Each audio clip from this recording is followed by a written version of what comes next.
If my colleagues will bear with me, I've done tons of research on this topic, and I've also been around a long time to know that when I first came into office, we were struggling to pay our bond on the debts that we incurred building out the airport.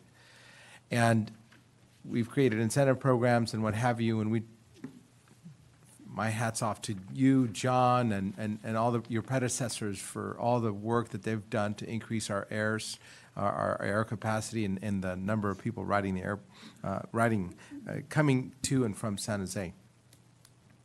That being said, I am concerned about the potential loss of airlines, especially our international flights. And I saw that you did speak to several of them. Did you speak to the actual decision-making people who make the decisions to use San Jose? Who we spoke to initially, we reached out during one of our meetings with our airport airline committee affairs representative, which are the business reps for each of the airlines, to make sure we were talking to the right people, and they all referred us to flight engineering because they did see this as a technical study, and the flight engineer would be the proper group to tell us if each scenario would work. So we did reach out to the flight engineering staff for all airlines that serve the San Jose International Airport, and we received responses back from 13 of the airlines. Okay. And so I know that we are also currently in negotiations to extend our airport even more, and we have a 10-year contract that we are currently negotiating with our airlines. How is that going, and how will this decision affect those relationships and whether or not they're going to sign on the dotted line? Yeah, we appreciate the council's approval of the new 10-year airline agreement. As far as the decision, if they agree or not with it, as it impacts the service, you have to realize our airport operations are 98% domestic and North American and 2% transoceanic. The growth of the airport has been in predominantly the domestic and North America, which in the last 3 years, that passenger growth has been 4.3 million total passengers over that 3-year. Conversely, with the long-haul international, over that same 3 years, it was 250,000 passengers in the same 3-year period. So as far as the discussion with the airlines, any potential capital project or capital investment to increase gates is predominantly because of that domestic North American growth. Their interest is to see that their domestic and North American operations do grow and have the capacity to grow at the airport. Thank you, but I'm hoping you're not saying that we're willing to give up that. Is that what you're implying? No, we do know that through surveys that we received from the Silicon Valley Leadership Group, there are 5 markets that our customers do want service from, and that's it's been London, Taipei, Frankfurt, and there's 5. So we've been trying to focus on what our customers, the service our customers wants, and as you can see that we do have the London service, we do have the Beijing service. We no longer have the Frankfurt service, but our service manager is working very diligently to find some other options for that carrier. The other 2 are Shanghai and Tokyo. So that's been our focus, is to go after those 5 markets: London, Shanghai, Tokyo, Beijing, and Frankfurt. So that's what the community has said that they needed for international service. So that's what our focus has been. Thank you. Yes, and I happened to be on the flight to Shanghai, and we recently lost that. And was this a concern of theirs? You're talking about Air China. Air China. Yeah, Air China was flying the 330 to Shanghai. Initially, they did have some concerns with their OEI, and they were using the straight out. And the issue was the construction cranes in the downtown area, particularly one particular building. So staff worked very diligently with their flight engineering to get them shifted over to the west quarter, and there were still some instructions trees. And so we removed what we can. There were still some poles that needed more diligent work on. But at the end of the day, it was really Air China's economic issues that had a range of challenges. One, Shanghai is not their hub. Beijing is, so it was point-to-point service, so they couldn't feed the passengers into their network. They have frequency limitations by the regulatory constraints, and that's the U.S. and China bilateral agreements. They only approved them for 3 flights a week, and then did essentially reduce them again to 2 flights a week. And then when we get to 2 flights a week, it's challenging. And then they start having fleet issues because they want to keep those aircraft in the air. If they're not flying passengers around, they're not making money for them. And then they did have some self-described conservative seat blocks that they did reduce their own seat capacity for business reasons. So some of the dialogue that came out, thank you. Some of the dialogue that came out of this is that the comparison on temperature, one being in 2007 you used 88 degrees as a temperature. As an average temperature, and today we're using 81, and I would think that we should be using higher than 88 because of the global warming scenario we got going on. So you're a believer. I was going to say, I have family in Minnesota right now, and right now they're taking anything but being warm. I have tropical fruits growing in my front yard. I'm a believer.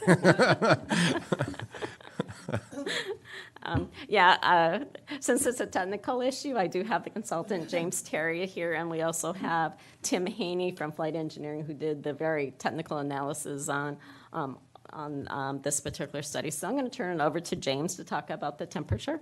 Right. So to answer your question regarding the 81.3 degree Fahrenheit summer temperature, we did a pretty detailed weather analysis. We looked at 15 years worth of weather data from 2003 through 2017. Part of the weather analysis was to look at the various aircraft types, the markets, looking at transcontinental flights, Hawaii operations, international operations, and we isolated our weather analysis looking at the times of day these aircraft operate versus just basically a time period and then doing an overall average. So for specific narrow-body aircraft, the A320-200 and the 737-800, during winter months, as a result of our weather analysis, we came up with a temperature of 63 degrees Fahrenheit, and that's basically because those were the average temperatures during the times of day those aircraft operate, the peak morning departure operation as well as the late night departure push. For the wide-body aircraft, most of those international operators occur in the morning and the afternoon, so we came up with a 68-degree temperature. So those were the 2 temperatures for winter. For summer, the 81.3-degree temperature is based on the Boeing 85% reliability temperature. So Boeing, on an annual basis, they evaluate weather patterns at individual airports, and they come up with different reliability categories. The 85% reliability temperature is basically the temperature at which airlines evaluate aircraft performance. They identify impacts and make determinations as to whether or not they enter into service at an airport. So this is kind of an industry standard reliability metric that's used. To answer your question about the 2007 study, in 2007, the 88-degree temperature that was actually based upon the Boeing 95% reliability. So that basically means that 5% of the time that temperature would be above 88 degrees in the peak month of the year. So in our analysis, July was the peak month. So with that 81.3% temperature, we're basically saying that it's estimated that approximately 15% of the time in the peak month of July, that the temperature will exceed 81.3%. So that's what we use as the basis of our summer analysis for both the narrow-body fleet and international fleet operating at San Jose. So basically, you're saying we're comparing apples to oranges as far as the ways we evaluated back in 2007 and the way we're evaluating them today? I would say it is different, and I can actually ask Mr. Haney to speak. He was a part of the 2007 study, so he has a little bit more background on that particular temperature. Would you mind? Thank you. So these temperatures are they're published by Boeing in a kind of a complicated chart, but I was typically using 95% reliability for some of the studies back in that 2007 timeframe, and invariably I got responses that was too conservative and too high.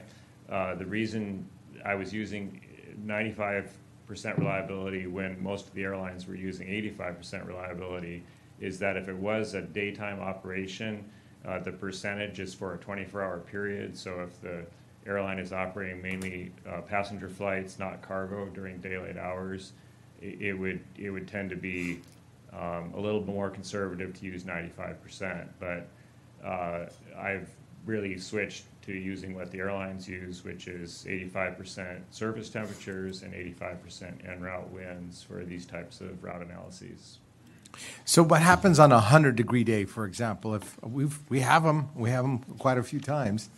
So the airlines would be faced with, if they were a 100-degree day and they were in that south flow, they would have those choices that Judy outlined on the slide of either offloading passengers or making a tech stop. My experience with, I previously did this type of work for, I was manager of flight ops engineering at Virgin America and principal flight ops engineer at Alaska and with United and Northwest before that. And if it's a very rare occurrence, they would typically make a tech stop. And that could either be an en route tech stop, or it could be something close, like a gas and go over to Oakland, if it's something that's only occurring, once in a very rare occurrence.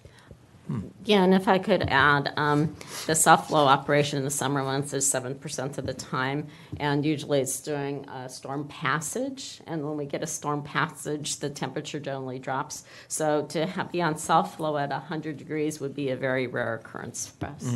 Okay. Yeah, that's the other variable. How much south flow?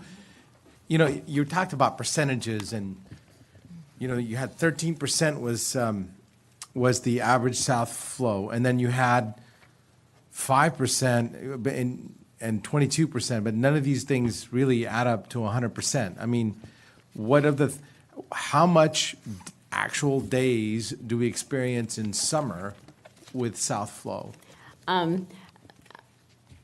I know that it's 17 days for the entire year, and predominantly it usually occurs in the winter. James, do you have the days in the summer? He's pulling up the days in the summer we're on south Okay. flow. All right. Well, listen, my main concern is making sure that we have commitments on our 10-year contract. That is, I don't want to see the airport go into the same financial stress that it was under back when I first came into office, when we were really worried about your bond status and what have you. Right. That's something. When do you think that the airline, this 10-year contract negotiation is going to be complete?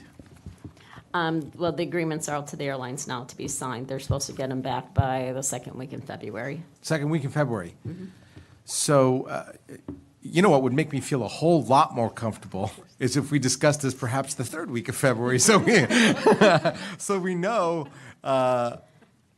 if they actually accepted it, and I'm sure since you contacted them all, they all know that we're underway of increase at a minimum. We're increasing some of the height in downtown, and so. Honestly, I know that Kim you were talking about moving this to February 12th. I actually would feel a little more comfortable moving it to 1 week later, just so we could see if the contracts are signed. That that would be one of the things that would make me feel a whole lot more comfortable about the decision-making process that we could be making. And I don't know if that's, what do you think, Kim? It's hard off the top of my head because, and then we were working around John's travel schedule, so I don't know if we know offhand. I would think even if we stick with the 12, hopefully we would know that we have all of the agreements signed by then. Is that possible, Judy? If not, we can look at, Yeah, later. I can go back and check, and maybe we can contact the airlines, tell them to get us the Friday before.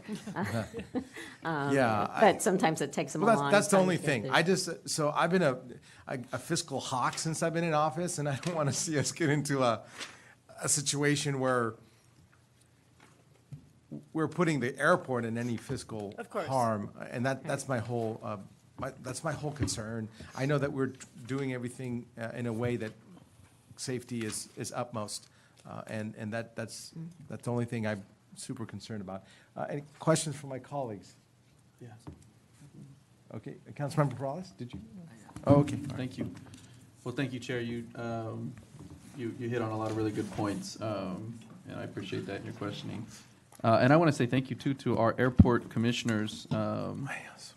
This is a tremendous, thorough report that you put together. And I know my staff member, Mindy, had a family emergency. It's the only reason she couldn't make it when you made your decision at the last meeting. So I didn't get a direct download from her. So this is really helpful to have this as part of your discussion. I think there are two main things, though. There's a lot that our commissioners point out in here. There's really two main things that are of concern to me. One is safety, and two is the negative impact on our airport.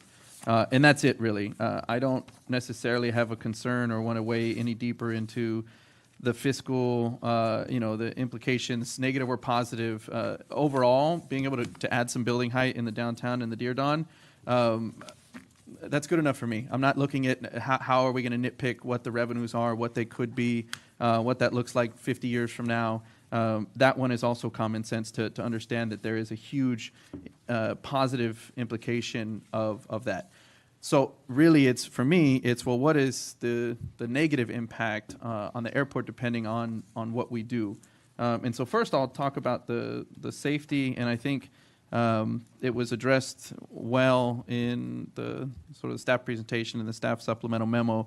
But I think to make any statement that we're jeopardizing the safety of community members is really a red herring here, and I think that's unfortunate because we are not, and that is not of any interest of mine. I know it's not of any interest of my colleagues, not of any interest of anybody that has worked through this process that I've worked with to try and jeopardize the safety of our community members that will be under these flight paths.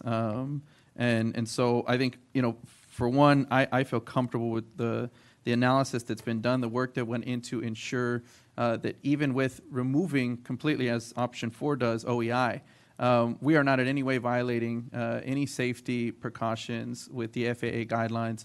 And I think staff has done a sufficient job in regards to being able to denote that. And so I am not concerned with the analysis on safety. I think that then boils it down to, at least for me, and where our chair was focused on, which is, all right, well, what's the negative impact then? And how far are we willing to go, and what are the options that we're looking at? I have had an opportunity to participate very closely through this OEI analysis and have actually had the presentation and seen its iterations throughout the last several months. And so I've had an opportunity to follow it really closely. And I do recognize that there are implications, there are negative implications when it comes to some of the scenarios, like the option that is being recommended that is option 4. And so for me, I was also very interested in, as staff knows, when you came to present to this committee previously, those were the nature of some of my questions in regards to, well, what is it that we're trading off, especially with some of these transoceanic flights, and what is the real risk that is involved there? So I'll make a motion at the end here, but I agree with our chair. I think that I would feel well or better as well if we were to know that we had signed agreements with our airlines. I feel pretty good in regards to just their responses already that staff has solicited. But I'll speak specifically in regards to why I am comfortable with the direction and why I think that the potential impacts are very minimal, and then I think the numbers show that. So, thank you, Chair, for asking the question about the temperature, because I would say that was the one glaring thing, not even, I didn't see it pull it exactly out of our commissioner's report, but when Commissioner Greenlee came up and spoke to sort of the temperature implications, I too had the same question, which was wondering, okay, why did we arrive at a different number? And I can understand how that would make a big difference. I believe I understand that now in regards to, one, looking at the analysis of when flights actually take off, right, which is kind of earlier in the day for some of these transoceanic flights specifically, and then later in the evening. I think that's much more wise to use that in regards to, or in opposed to just a general temperature, average temperature throughout the day, because they're not taking off at all times of the day. And then I think what was more important was the kind of I think the mindset that yourself and I, excuse me, I forget your name, but what you presented in regards to looking at the Boeing, the 95% versus 85%, right, and knowing that there are different levels of percentages there that you can use, and I was not aware, right, of that, and why maybe one would have chose to use another in the past. So I think we're fortunate that you're still here and that we can get an understanding from you that why maybe there was a bit of a mind shift, and that this is not necessarily jeopardizing any safety. It's not jeopardizing anything other than what another airline might utilize, right? We're not sort of going out of the ordinary here in choosing a number or percentage that is much lower than other airlines in favor of economic development in the downtown core. That's not what we're doing. We're using, in fact, a number that's standard and that other airlines use. And that's what I'm hearing from you as the expert. And so I got a head nod, which makes me think that I understood it right. So, so I do understand that better. So I appreciate, Chair, you asking that, because that did come up as a concern for me. So I go back to then the sort of analysis of, all right, well, what is it that we risk? And I'm fortunate because our Vice Mayor and myself had an opportunity to sit on the South Flow subcommittee meetings, and so I understand those better than I want to. And so, yeah, as you are our alternate, yes, so you do as well, Chair. And so to have just one and understanding, and this is what I would like staff to do when you come back to the council as well, because I do think that this would help as a picture for the full council to understand and for our public to understand. Because when you do look at the negative implications and really how big those may be, I think it's important to look at the realities of the percentages of times that we're talking about where we may actually run into these negative implications. When may we actually affect a flight to the point of an airline, a transoceanic airline saying, we have to remove some passengers? And nobody wants to experience that, right? I mean, that's certainly not something that I understand that, and that's not something we would want to make just a rash decision lightly that says, yeah, let's do something and no big deal. It's going to maybe affect somebody and get them booted off an airline. That just happens. It's not a decision we want to make lightly, so I do think it's important to see the actual percentages mapped out. And so staff, I don't think you have done a good job in regards to the reporting thus far or even the PowerPoint presentation to make that very clear. So I'm hoping you can make that clear at the council presentation or presentation of the full council. One would be making it very clear, not just stating that there's 13% of the time we are in South Flow, but break that up between the seasons, because we do know absolutely there's a difference between, right, that we're in South Flow a heck of a lot more in sort of the cold weather, inclement weather season than we are in the summer. And we know that already because we hit about 7% of South Flow during the summer. So I think it's important to sort of, I don't know if it's a pie chart of sorts, but something that sort of breaks down and says, already, 87% of the flights are not going in South Flow, right? They're not affected by this. So you narrow the pie down. And then you look at some of the seasons or some of the time frame when we're going to look at variations in temperature, like the high temperature above the 81 or even the 88 or up to the 100 that our chair was talking about. Well, now we're talking about summer season. God forbid, maybe if global warming is true, which I believe it too, Johnny, maybe we will hit 100 degrees, more often in the winter, in the distant future. But for now, being realistic, right, there's 7% of the time is when we're actually hitting that South Flow for some factor during the summer. And so you sort of narrow the pie even lower.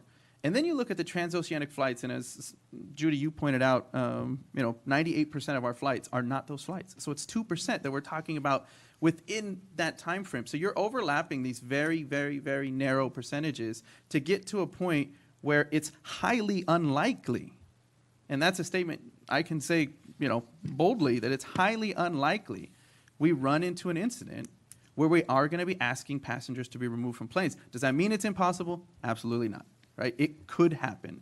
And here's where I think where we have a solution in case it does happen, and that's in regards to the kind of the community benefit package that we've talked about. That is not necessarily right. It's not a city function, and so I appreciate that. That's not something that's a cost to the city. It's also not something that is new. It's not something that is sort of unique to or would be unique to our airport. That actually occurs in other airports, right? So it's not something that we're inventing here.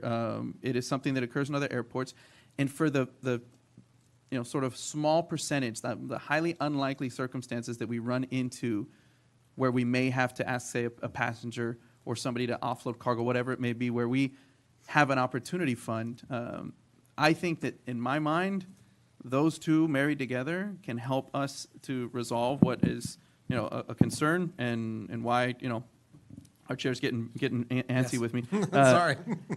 Why that and many other reasons, but for me, again, that was the major focus. And so I do hope you can present that a little better to the full council when we bring this forward. So I'll make a recommendation to approve staff's recommendation and cross-reference it to the full council. It was going to be the 12th, but so we're saying that. Yeah, and Mr. Chairman, Third if I week. comment, I just got information.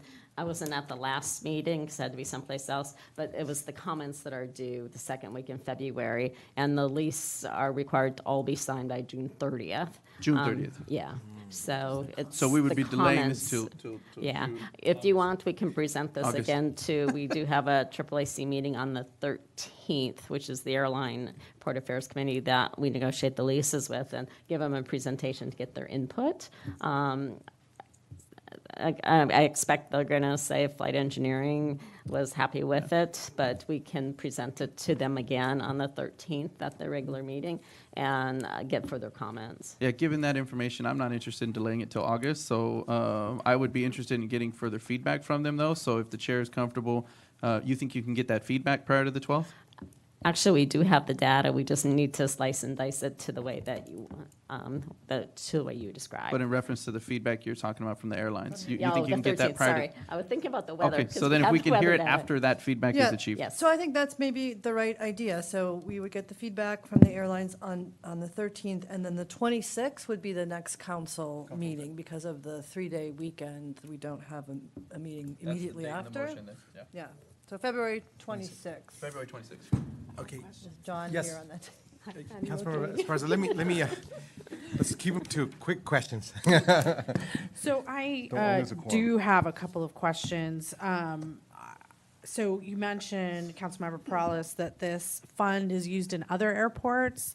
I thought, okay, we're prohibited from using our city money for this, so we have to go to private industry. That raised some questions for me. It felt like we're supporting doing something wrong, right? We're supporting paying these penalties. So could you educate me a little bit on this practice? Okay, what we see in a lot of different places is actually the community guaranteeing seats. So on each and every flight, they guarantee so many seats will be filled on each of those flights. This is a little bit different, at which we guarantee a payment for somebody that would have to be removed because of the OEI. We've managed to successfully attract air service without having an external community support fund, but it's very typical for communities to have an external fund that's used for various ways for air service recruitment and retention. And then I had one more question, which, so we're in effect, by choosing option 4, we're allowing Diridon anywhere from 7 to 15 stories in the Diridon area. So when that comment earlier about capturing the value of that, to include that in some incentive, that appeals to me, and I would be interested in learning some more on that. We are in a housing crisis, and I'd like to keep all of our options open. So would you accept, was So that I can included in your addre- motion? I can or- address okay. that if you like. So just to be clear, so projects that would come into the planning division in the Diridon Station area will continue to have to comply with the Diridon Station area plan, the general plan, and the downtown strategy, including current height limitations. Right, so the height limitations now in the Diridon Station area plan are equal to the OEI height restrictions. So when we revise the Diridon Station area plan, which we intend to be doing over the next 2 years, we will then consider changing the height limitations in the Diridon Station area. That will require amending the Diridon Station area plan as well as CEQA clearance. So when we had the Google item in December, Council already gave staff direction to look at how to generate dollars for public purposes in the Diridon Station area, including affordable housing, transit, parks, and other amenities. So it's our intent to look at all available tools, including incentive zoning programs, which is what Mr. Buchanan was referring to. So we will look at that. I just need to say we'll need to be cautious about disincentivizing high-rise residential in the Diridon area. Google will be addressed through a negotiated development agreement. So the potential program which we would explore would apply to the other remaining 240-some acres in the Diridon Station area. Our problem in San Jose has been that developers don't want to build high. All the residential is coming in even below the OEI height limits. So if we look to extract more from residential projects, we'll want to be careful that we're not disincentivizing them. But we have clear direction to look at that as we amend the Diridon Station area plan. Thank you. Councilmember Dieppe. Just a quick comment. You don't have to answer this right now, but when we come back before council, in the presentation, you said earlier that currently United or some other airlines do pay a penalty on occasion because for whatever reason. If they use that particular aircraft. Sure. Under the scenario, under scenario 1, which is the current conditions, they would incur a penalty. However, they currently are only flying to mid-continent, Chicago, Houston, and Denver. So they don't have to take the fuel that Yeah. they would to transcontinental. But they did indicate under scenario 1, which is current conditions, that particular aircraft, the 737-900, has the weight penalty under the current situation. Sure. So I agree with my colleague's comments. I guess the only thing I would add to the discussion is when we come back before council, is there a mechanism, if we were to use a community fund, to not absolve the airlines completely of the penalties they're already paying? So to not subsidize their current penalties, but to say, okay, because of OEI or because of our new higher buildings, we'll pick up the slack for whatever you have to incur because of that. No. But if you're already paying, we're not going to just, here, go ahead. That's a really good point. You would use the fund if you needed to because you thought the flight was becoming infeasible, Right. if and only if you really needed to. Sure. So that, I just raised that, and I'll probably ask more questions about it when it comes back before council. But just general comments, I think this is a good direction for the city to go in. We're a growing city, and, we have this urban growth boundary. There are efforts to protect our hills, efforts to protect the Coyote Valley. We have a high water table. We can't go out, we can't go down. With the OEI, we can't even go up. So something has to give.